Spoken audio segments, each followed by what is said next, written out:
So let me steelman the Democrats for a second and tell me what you think of this. I have a number of Democrat contacts, and they've been making a case to me that things have genuinely shifted since Harris took the reins, and they point to such things as relatively less emphasis being placed, for example, at the DNC on the climate crisis and carbon dioxide, a relative shelving or siloing of the more radical leftist movement within the Democrats, which, in my experience, they've declined to even admit that exists, which has been a kind of blindness that to me is nothing short of miraculous. Is it possible that there is a shift towards the center in the Democrat Party? And have we seen that since Harris took the reins? And do you have any hope in that regard? Or was your experience, your personal experience with their machinations and the problems that you detailed out so comprehensive that you think that what was that? Is too little too late or not real at all, I guess?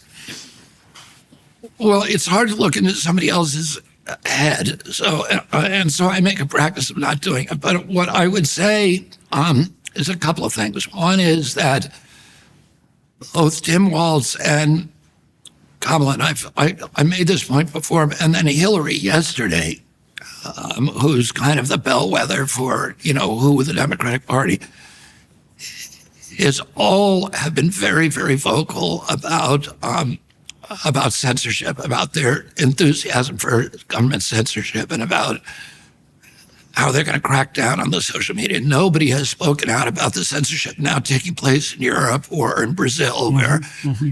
Do you see that as characteristic of Newsom's new bill, for example? Yeah, the bill that they have here in California, but the ban on Twitter in Brazil, the arrest of Pablo Durov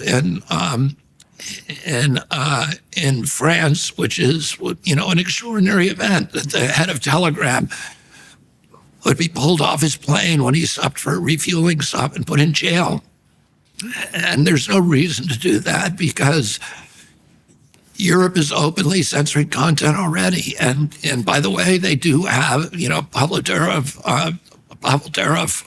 is a resident of Abu Dhabi, and France has a extradition treaty with Abu Dhabi, so they could arrest him anytime they wanted. And it seemed to be like a deliberate signal to the world about, if you mess with the machine, you are going to be chewed up and spit out. And also, I think having to do with the Ukraine war, because Telegram is widely used in Ukraine and also Russia, and there are listservs or groups in Ukraine that are pro-Ukrainian and in Russia that are anti-Ukraine war. Or pro-Russian in that war. And I think that it was probably a U.S. instigated. France has as robust an attachment to freedom of speech as we have in our country. In 1789, during the French Revolution, they passed all of these bills that are still on the books that make freedom of speech sacred in France. And then in the 1880s, they passed another slew of bills that reinforced and fortified the tradition of freedom of speech. So it was as robust, their attachment of freedom of expression, as it is in this country. And yet they abandoned it, overnight. And if America really was the exemplary nation, if we were the promoter of democracy around the world, we would spend less time overthrowing democratically elected governments and more time defending freedom of speech as the Western democracy has abandoned it. We would be objecting, and we would be saying, this is bad for you, but it's also bad for Americans. Right. I mean, you had this, somebody I would consider an insane person, Thierry Breton, the commissioner of the European Commission. He quit this week, eh? Oh, thank God. Yeah. Who threatened Elon Musk with criminal and civil prosecution if he allowed. I know. Without getting permission from the EU, apparently. With the former president of the United States, who is the nominee of one of our two big political parties. You can't listen to him give a live interview. He has to protect the people of Europe against that threat. Oh, and we should be objecting to that. The United States, that's for sure. A real president, President Biden, or Vice President Kamala Harris would be coming out waving flags saying, "You don't do that." We're no matter what. No matter what. No matter what. Yeah. No matter what. Yeah. It's absolute. You do not do that. You're not a democracy if you do that. And calling them out on it, there was none of that. So I think that if you don't understand that that censorship is incompatible with democracy, that is a disqualifier for being president of the United States. I worry that the things that the things that Vice President Harris says she's for seem to be politically driven and not heartfelt. For example, her big promise, her promise about taxing tips, which she took from President Trump. And it seemed like a last minute, I'm going to do this because it's politically savvy. Her change on the border, her failure to explain why she didn't do that before, all of the inconsistencies in that seem, again, not heartfelt, but politically driven. The big signature, economic reform that she promised during the convention to give every new business in this country $50,000 gift. Okay, well, that's just laughable because in New York, there are 1,000 new businesses starting a day.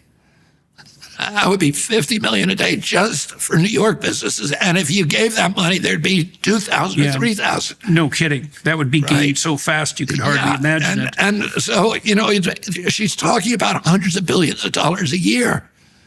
And where's that money going to come from? And then, her other idea, which is just a half-baked, discredited, terrible idea about price controls. Oh, yeah. And wage controls. Every time that's been tried, it's been a catastrophe. There's no place. Because no one's ever done it right. No, it can't be done right. And so none of these seem to be well thought out. None of them seem to be part of a coherent and consistent ideology or thought process. None of them seem to be common sense. And I think that, she did very well on the debate, but anybody can do well on that debate. Anybody who can pass the bar exam, which she did, doing that debate. The bar for her was low too, to be fair. The bar was low, but anybody can do. You can anticipate every question that you're going to be asked, or 95% of them. And if you're surrounded by good people, they can write you up a good 90-second, soundbite. So she had these 90-second sound bites and she delivered them well. But I think her understanding of issues seems to be an inch deep and a mile wide. And that, what I would really like to see is her going on long-form interviews like this. I'd like to see that too. Right, and being asked a second question, a third question. Why did you do this? Explain this. How is this consistent? What was your evolution? Just asking the kind of questions that any curious interview would ask and make her explain that, and she can't do it. And this is somebody who's supposed to be president of the United States. They're supposed to be able to go toe-to-toe with our critics around the world to explain her vision, to explain her record, to explain her aspirations for our country. It seems like she does not understand the uses of power, and we're seeing that, her support of the Ukraine war and of nuclear war, and, the risk of nuclear war. I don't think she has any comprehension. I don't think she has the ability to talk to foreign leaders. I haven't seen any evidence of that, and I think that she is susceptible to manipulation because she doesn't have firm ideas about her own. I think she's susceptible to manipulation by the deep state, by people who want the war, by the neocons that run the White House now and run the foreign policy apparatus of the State Department.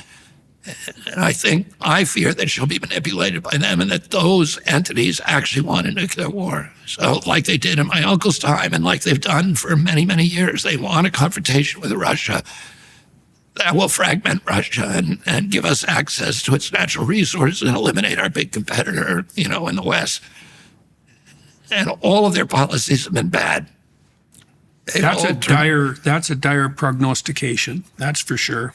Yeah, so that's why I'm worried about, her. I'm worried she won't protect our civil rights, our constitutional rights at home, and she will allow herself, America, to be dragged into really catastrophic wars abroad. And at this point in history, I think that's, we've got the emergence of all these surveillance technologies, of AI. This time in history, if we get a president like that, it will, for the next 4 years, it may be too late for our country to ever recover.